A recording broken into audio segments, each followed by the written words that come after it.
WhiskyJason here, whiskey from the viewpoint of an American in Germany tasting rare and exotic whiskeys. Today I have Scapa, Scapa 16 from the island of Orkney. Now this bottle was actually discontinued in 2009, so I paid a fairly high premium to get this. Originally the bottle was around 50 euros. I paid 120 euros for it. Was I stupid, was I dumb, or was it a great deal still? We'll have to find out in a moment. So the history of the distillery is very, very exciting to say the least. It was established in 1885. It was actually, closed down many different times over history, but I'm going to start with 1994. It was closed down between the years 1997 and 2004. My favorite story of this distillery is that they actually, the workers from Highland Park went over to Scapa for about a week, a year, and actually distilled. And so that something actually, the barrels were in the warehouses so they can continue on with making whiskey and having actually a product also in the future. Remember, I distill it today 16 years later. So 2004 was the last year Highland Park actually went there, which means 2020 was the year that product was released. Amazing. And so as a consolation prize, let's say that, or as a trade, Highland Park was able to use the warehouses of Scapa, which belongs to Pernod Ricard, the French. So starting with 2004, actually there was a steady production time there. I think there's 3 different people working there on the at the distillery in Scapa. If you ever come over with a cruise ship, you land then on the island of Orkney, or the island of Orkney, and then you can walk basically over to Highland Park, very close to the port. If I've been informed correctly, many of my friends have done that. Making your way to Scapa inland is a little bit further away.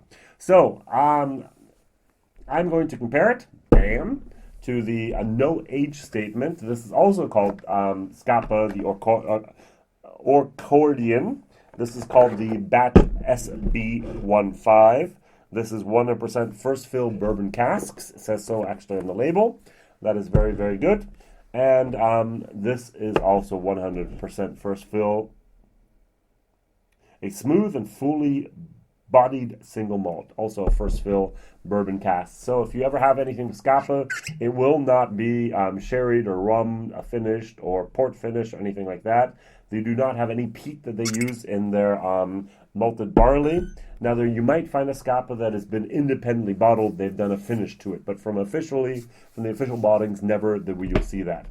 All right, I think I mentioned this. Let's go back. In 2000, the 12 was introduced, at least around that point. In 2007, they moved it up to a 14-year-old, wow, which was very, very loved, at least over in Germany. Then they moved it over to the 16-year-old in 2009, which people hated because you had a bottle here, and it didn't fit into this.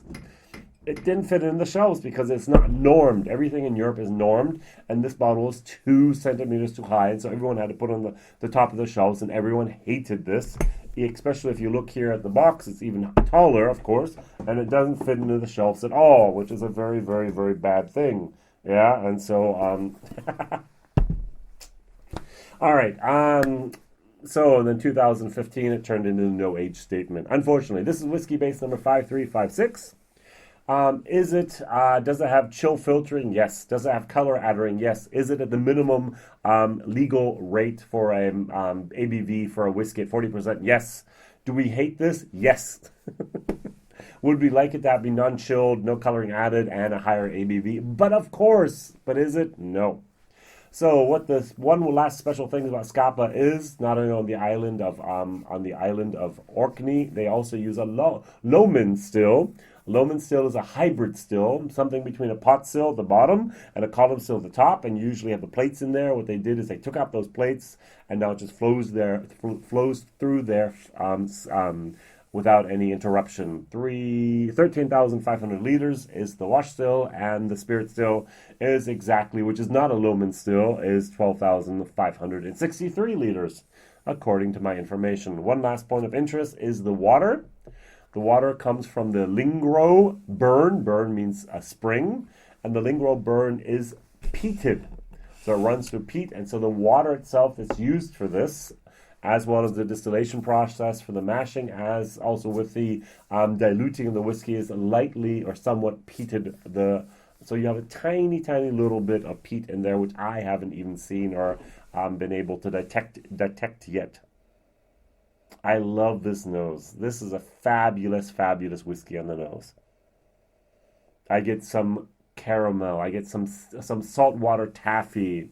I get a light little bit of floral moment, a little bit like flowers, a little bit like springtime with the rose petals. I mentioned the saltiness.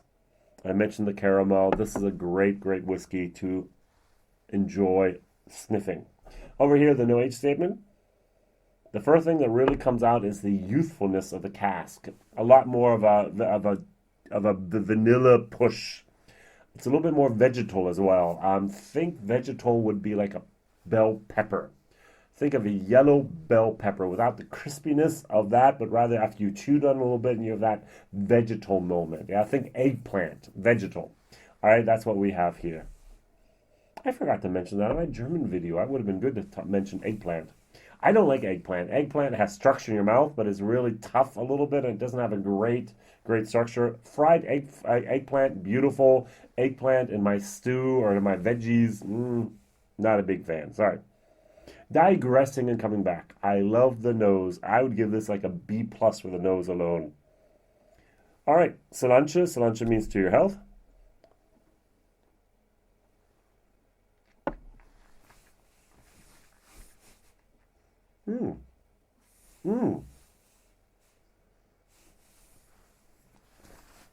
Wow. Someone really did a switch on me. The nose is nothing like the taste. Wow. The vegetalness I had in here is over like 3 times as much over here. It's salted. It's Vegemite. Marmite is something someone from the UK knows. Vegemite, of course, my Australian friends know all that. It's Marmite. It's not totally, but it has a Marmite in there. Yeah, I'm not a big fan of Marmite at all. It's got the vanilla. It has a nice mouthfeel, but the texture does not compensate for the taste. Ooh. Let's go to Scapa. Now, this bottle actually was gifted to me.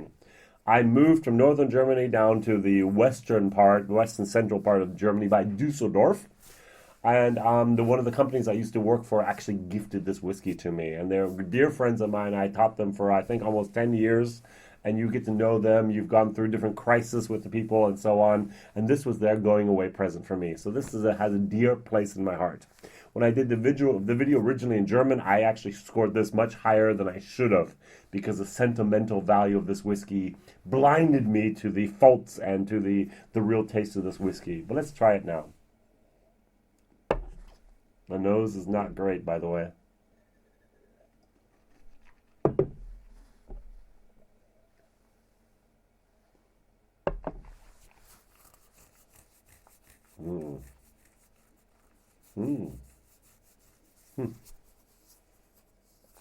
A lot of damp wood. Bitterness towards the end. I really have the feeling that they rushed something here. They didn't give the casks enough time to rest, enough time to actually develop. Now, this bottle here was probably bottled around 2010, 2012.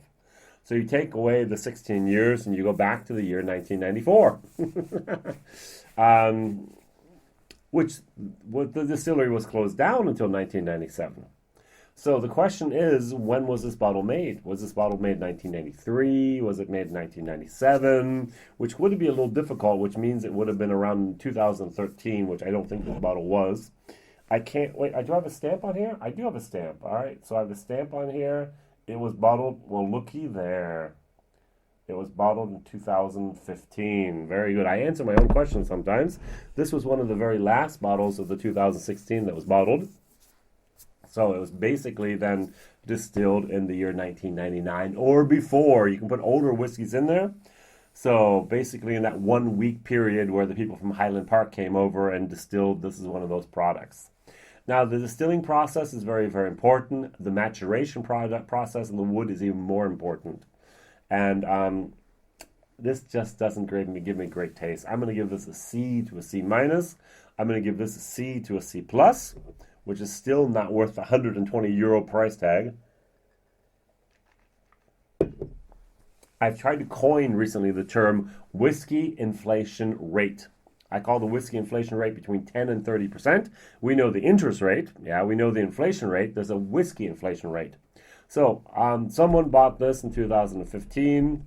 They sold it online to me, in this case, in 2020, so 5 years. 5 years, double the price, 20% inflation rate, not bad. Try to go to your bank and get 20% interest rate on your money. No. Invest in whiskey and sell it on the secondary market, at least over here in Germany and in Europe. It is legal to do this. Ha ha ha.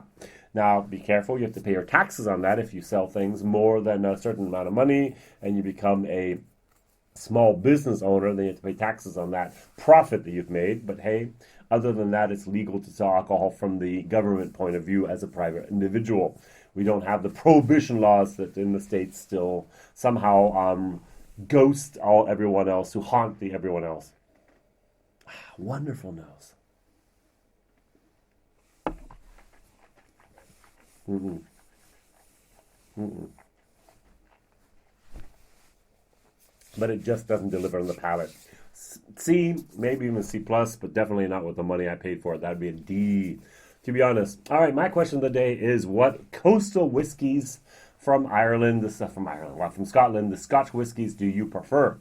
So think of Islay, those are all for me coastal whiskies. Think of the islands, those are all coastal whiskies. Think of Oban, think of Old Pulteney, maybe even Clyndish, and a couple others. What are the, within 20 minutes of the coast of Scotland, basically a lot of different distilleries will be that.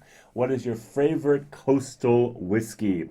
Wow, even Glenmorangie would be a coastal whiskey because in Elgin, it's less than 10 kilometers to the coast. What is your favorite coastal whiskey? Your Scotch whiskey, single malt, is your favorite? I'm going to go with Oban at the moment. I like Oban 14 a lot, but I'm sure there's something better out there. WhiskyJason here, whiskey from the viewpoint of an American in Germany tasting rare and exotic whiskeys. Thank you very much for watching.